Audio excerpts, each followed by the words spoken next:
عزیز بچیوں، آج ہم حصہ نظم سے تیسری نظم پڑھنے جا رہے ہیں جو ایک مرثیہ ہے۔ مرثیے دو قسم کے ہوتے ہیں، ایک ہوتا ہے شخصی مرثیہ، دوسرا ہوتا ہے کربلائی مرثیہ۔ جب شاعر اپنے مرثیے میں کسی شخص کی بارے میں تعریف کرتا ہے وہ شخصی مرثیہ کہلاتا ہے، اور جب شاعر اپنے مرثیے میں واقعات کربلا کا ذکر کرتا ہے وہ کربلائی مرثیہ ہوتا ہے۔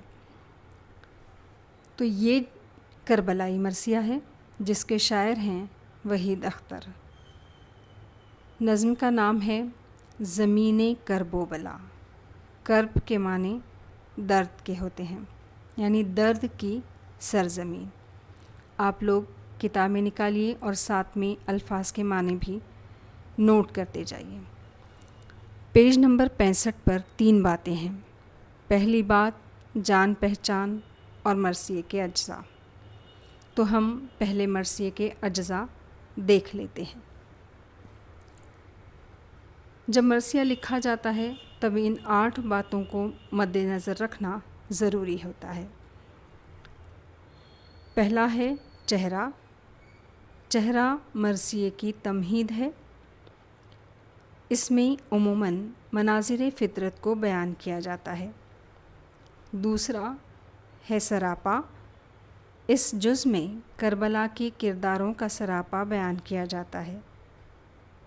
تیسرا ہے رخصت۔ اس حصے میں کربلا کے کرداروں کی میدان جنگ کی طرف روانگی کا ذکر ہوتا ہے۔ چوتھا آمد۔ اس حصے میں اہل بیت رسول کی میدان کربلا میں پہنچنے کی روداد بیان کی جاتی ہے۔ پانچواں ہے رجز۔ میدان جنگ میں اپنے آبا و اجداد کی بہادری اور ان کے جرأت و کمالات کو فخریہ انداز میں بیان کرنے کو رجز کہتے ہیں۔ چھٹا ہے رزم۔ میدان کربلا میں ہوئی جنگ کے احوال اس حصے میں بیان کیے جاتے ہیں۔ ساتواں ہے شہادت۔ یہاں دشمنوں سے لڑتے ہوئے اہل بیت کی شہادت کا ذکر ہوتا ہے۔ اور مرثیے کا آخری جز ہے بین۔ بین کے معنی ہے ماتم کرنا یا رونا۔ شہیدوں کی نعشیں دیکھ کر اہل خرابت یعنی قریب کے لوگ، رشتہ دار شہید ہونے والے پر اپنے دکھ کا بیان کرتے ہیں۔ اب ہے پہلی بات، تاریخی کتابوں کے مطالعے کے دوران اکثر لڑائیوں اور جنگوں کے حالات ہمارے سامنے آتے ہیں۔ اس وقت ہمارے ذہن میں یہ سوال پیدا ہوتا ہے کہ زمانے میں جنگ و جدل کے حالات ہر دور میں کیوں پیدا ہوتے ہیں؟ دراصل نیکی و بدی اور حق و باطل کی کشمکش ہر زمانے میں جاری رہتی ہے۔ اقتدار اور ملک گیری کی ہوس حکمرانوں کو ظلم و ستم پر اکساتی رہتی ہے۔ اسے روکنے کے لیے ہر دور میں کچھ لوگ حق کا ساتھ دینے ضرور آگے آتے ہیں۔ واقعہ کربلا بھی اسی قسم کا ایک سانحہ ہے جس میں حق و انصاف کی حفاظت کرتے ہوئے رسول اکرم صلی اللہ علیہ وسلم کے نواسے حضرت حسین رضی اللہ تعالیٰ شہید ہو گئے۔ اردو شاعری میں واقعہ کربلا مرثیے کا ایک اہم موضوع رہا ہے۔ ذیل کا مرثیہ جدید شاعر وحید اختر نے اپنے منفرد انداز میں قلم بند کیا ہے۔ یہ کربلائی مرثیے کی ایک مثال ہے۔ اس مرثیے میں مذکور واقعے سے پہلے ہوا یہ، یعنی یہاں پر جو واقعہ آپ کو سنایا جا رہا ہے، شاعر جو واقعہ آپ کو اس مرثیے میں بتا رہے ہیں اس سے پہلے کیا ہوا یہاں مختصر سا بیان کیا گیا ہے۔ کوفے کے لوگوں نے خط لکھ کر حضرت حسین رضی اللہ تعالیٰ عنہ کو مدینے سے کوفہ بلایا۔ انہوں نے وعدہ کیا کہ ہم آپ سے بیعت کر لیں گے۔ اور یزید سے مقابلہ کریں گے۔ یزید کوفے کا بادشاہ ہے۔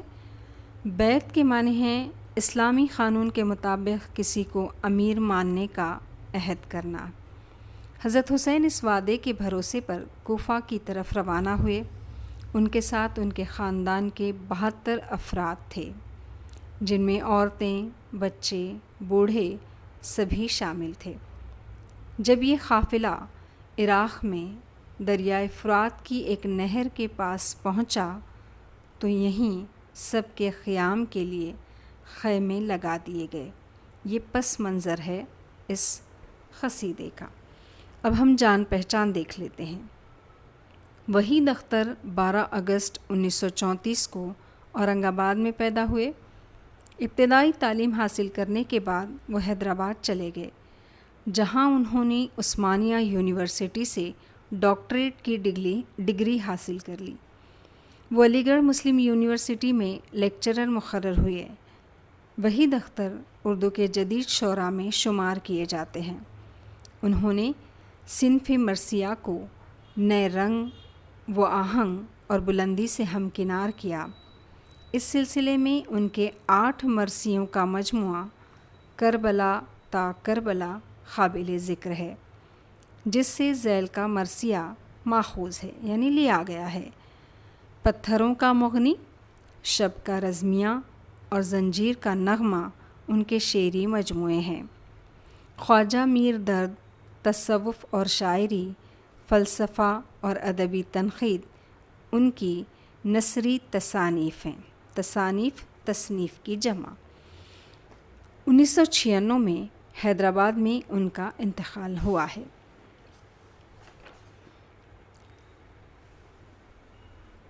اب ہم مرثیے کی طرف آتے ہیں۔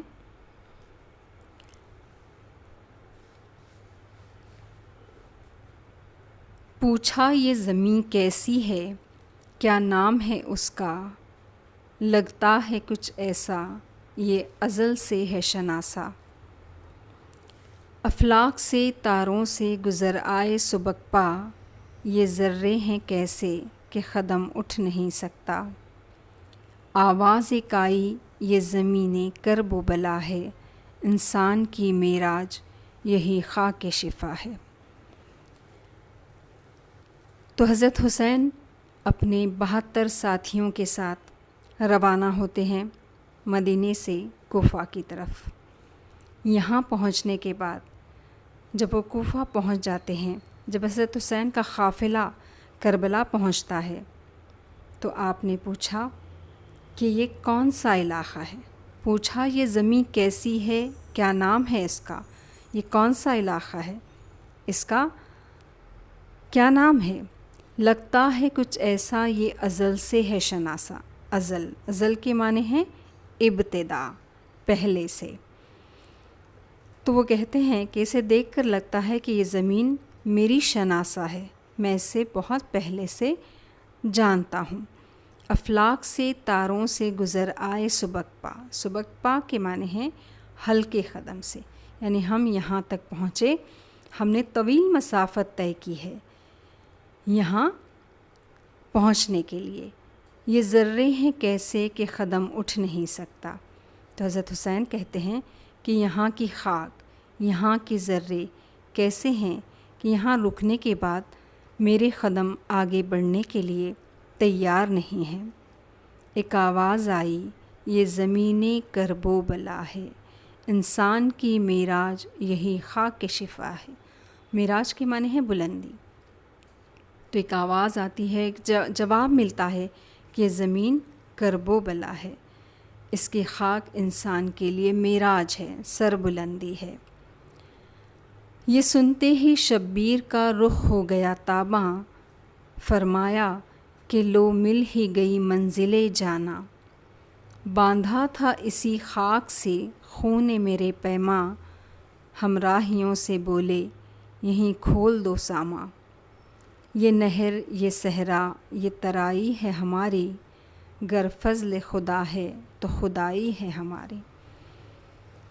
تو حضرت حسین اپنے قافلے کو یہاں پر رکنے کا حکم دیتے ہیں، اور جب انہیں معلوم ہوتا ہے کہ یہ کربلا ہے، تو ان کا چہرہ شبیر کیا ہے؟ یہ حضرت حسین کا لقب ہے۔ آپ کا چہرہ روشن ہو جاتا ہے، تاباں ہو جاتا ہے، اور آپ فرماتے ہیں کہ چلو مجھے میری اصل جو منزل ہے، منزل جانا یعنی میری اصل منزل مجھے مل گئی ہے۔ باندھا تھا اسی خاک سے خونے میرے پیما کے معنی ہے وعدہ۔ یہی سامان کھول کر ہمیں خیام کرنا ہے۔ انہوں نے کہا کہ یہی میری منزل ہے۔ ہمراہیوں سے بولے یہیں کھول دو سامان، ہمراہیم یعنی ان کے ساتھ جتنے بھی ساتھی تھے ان سے کہا کہ ہمیں اب یہیں رکنا ہے، اپنا سامان یہاں کھول دو۔ یہ نہر، یہ صحرا، یہ ترائی ہے ہماری، ترائی یعنی دریا کی وادی ہے۔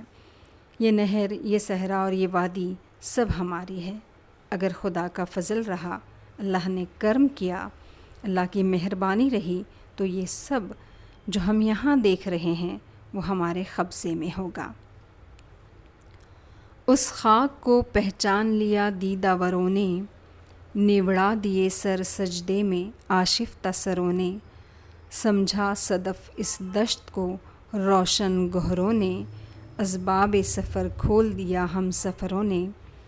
دریا نے قدم چوم لیے تشنہ لبی کے، برپا ہوئے خیمے حرم پاک نبی کے۔ اس خاک کو پہچان لیا دیدہ وروں نے، دیدہ وروں کے معنی ہیں عقلمند۔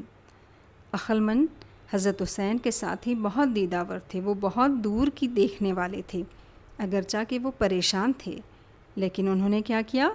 نوڑا دیے سر سجدے میں آشفتہ سروں میں۔ نوڑا دینا اس کے معنی ہے سر کو جھکانا۔ آشفتہ سروں کے معنی ہے مصیبت کے مارے۔ یہ لوگ ایک لمبا سفر طے کر کے آئے تھے، اور یہاں آنے کے بعد آپ کے حکم پہ سب نے آپ کا ساتھ دیا۔ آپ کے سجدے، اس زمین پہ سجدے کے لیے سب نے سر ٹیک دیے اور یہیں خیام کرنے لگے، اور خیام کرنے کے بعد اپنا اسباب سفر، تمام سامان بھی کھول دیا۔ دریا نے قدم چوم لیے تشنہ لبی کے۔ تشنہ لبی کے معنی ہے پیاسا۔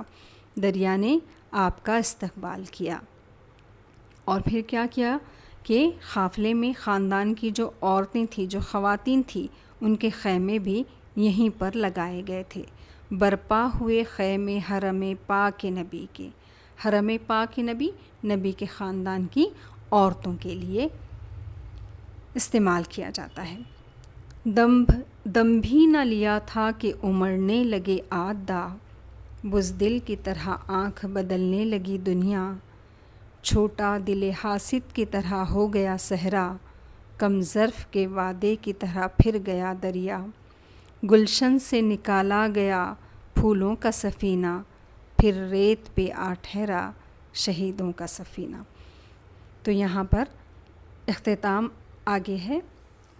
دم بھر بھی نہ لیا تھا کہ امڑنے لگے آدھا۔ آدھا عدو کی جمع یعنی کہ دشمن۔ ابھی وہ لوگ اپنے خیمے لگا ہی رہے تھے، پوری طرح سے اپنا سامان کھولا بھی نہیں تھا۔ ابھی ان لوگوں نے سکون کی سانس بھی نہیں لی تھی کہ دشمن فوج کے سپاہی وہاں پر آ گئے۔ بزدل کی طرح آنکھ بدلنے لگی دنیا، اور وہ ان لوگوں کو نہر سے دور خیمہ زن ہونے پر مجبور کیا۔ جن کوفہ والوں نے حضرت حسین کو بلایا تھا، اب انہوں نے کیا کیا؟ اپنا رنگ دکھانا شروع کیا، اور پانی پر سب سے پہلے پانی پر پہرا لگا دیا۔ ان کی زندگی کا گھیرا ہر لحاظ سے تنگ کیا گیا۔ اس بند میں کوفہ والوں کی بے وفائی کا ذکر کیا گیا ہے۔ چھوٹا دل حاسد کی طرح ہو گیا صحرا۔ دل حاسد تنگ دل انسان، جیسے چھوٹے دل کا انسان ہوتا ہے، تو یہ صحرا بھی ایسے ہی چھوٹا ہو گیا۔ کم ظرف کے وعدے کی طرح پھر گیا دریا، دریا مکر گیا۔ جن کے بھروسے سے حضرت حسین مدینہ سے چلے آئے تھے، اور مدینہ کے لوگوں نے آپ کو کوفہ والوں کی بے وفائی سے آگاہ بھی کیا تھا، لیکن آپ اس کے وعدے پر یہاں پہنچ گئے۔ گلشن سے نکالا گیا پھولوں کا سفینہ، پھر ریت پہ آ ٹھہرا شہیدوں کا سفینہ۔ مرثیے کا آخری بند ہے۔ جب کذب کی بیعت سے کیا صدق نے انکار، سوداگر خون جسم پہ سجنے لگے ہتھیار، میدان میں لگے اسلحہ جنگ کے انبار، شرع حق کے مقابل ہوا آمادہ پیکار، خوابیدہ ضمیروں نے کیا جبر سے سودا، بیداری ایمان نے کیا صبر سے سودا۔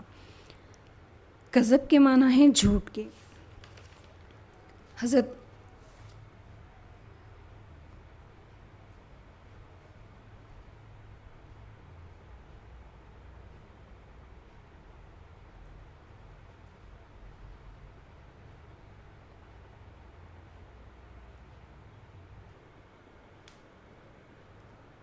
جب کذب کی بیعت سے کیا صدق نے انصار، صدق کے معنی ہیں سچائی یعنی جھوٹ۔ اب یہاں پر کیا ہوا کہ حضرت حسین کا ڈر ان کے سامنے آ گیا، جیسے کہ مدینہ کے لوگوں نے آپ سے کہا تھا کہ آپ کوفہ والوں کی بے وفائی سے واقف ہیں، وہ آپ کے ساتھ وہی کریں گے جس کا ہمیں ڈر ہے، یعنی جھوٹ کہا گیا۔ حضرت حسین سے کہا گیا کہ آپ کیا کریں، یزید سے بیعت کر لیں۔ آپ نے جھوٹے فاسق یزید کی بیعت سے انکار کر دیا۔ بیعت اسلامی قانون کے مطابق کسی کو امیر ماننے کا عہد کرنا ہے۔ سوداگر خون جس پہ سجنے لگے ہتھیار، میدان میں لگے اسلحہ جنگ کے انبار، شرع حق کے مقابل ہوا آمادہ پیکار، یعنی حق کے سامنے اب باطل جنگ کرنے کے لیے تیار ہو گیا۔ جس مقصد کے لیے اس نے حضرت حسین کو یہاں بلایا تھا تو وہ پورا نہیں ہوا، اور اس کے پورا نہیں ہوتے ہی وہ لڑنے کے لیے سامنے آ گیا۔ شر اور خیر ایک دوسرے کے سامنے آ گئے۔ ایک طرف حکمران کا جبر تھا اور دوسری طرف ایمان والوں کا صبر تھا۔ خوابیدہ ضمیروں نے کیا جبر سے سودا، بیداری ایمان نے کیا صبر سے سودا۔ اب حق اور باطل کی اس جنگ میں باطل کو بظاہر فتح حاصل ہوئی، مگر حق نے ابدی زندگی کی فتح حاصل کر لی۔ لگاتار 10 محرم تک جنگ جاری رہی۔ 10 محرم الحرام یعنی یوم عاشوراء کے دن حضرت حسین رضی اللہ تعالی عنہ نے جام شہادت نوش کرتے ہی اس جنگ کا خاتمہ ہو گیا۔